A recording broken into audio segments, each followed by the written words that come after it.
Elves are often seen as these beautiful, skinny, magical humans, which is kind of lame to be honest.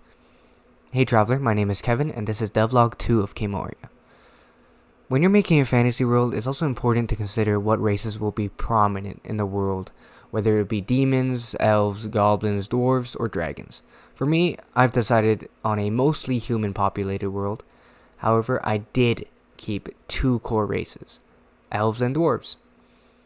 And drawing inspiration from Monster Garden, I have decided to completely rework them.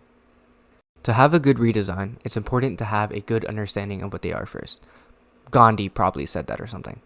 The idea of an elf originated from Norse mythology and medieval European folklore, and described them as beautiful, long-lived creatures associated with nature and magic. So I brainstormed a bit, thinking of how I can change that but keep it similar in a way that it's still an elf. And the term magical stuck out to me,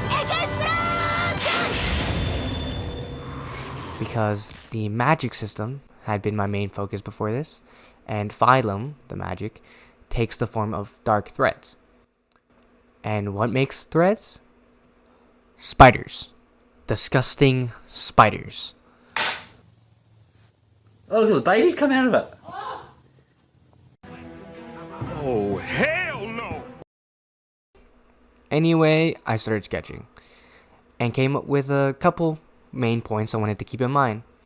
That these elves should have long hair, long black hair, and that they should be spider-like. Another very important point I wanted to keep in mind was that a side effect of magic in this world increases the length of the user's arms. More on this in another video. And I came up with this sketch. It's very rough, but I really like the concept, so I started working on a final draft.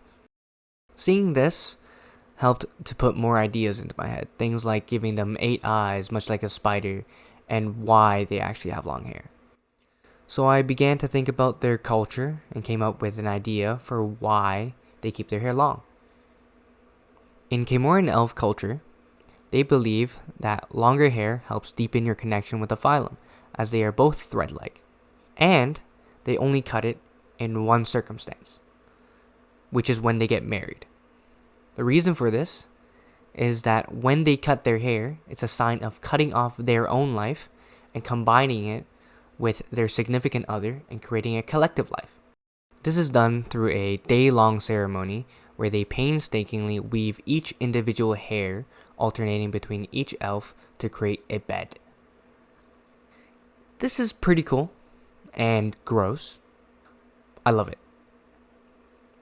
That's basically all I have written about elves for now. If you have any further questions, write them in the comments and I'll answer them if I can. This is the final design for Kemorian elves. Thanks for tuning in. Subscribe if you enjoy what I'm doing.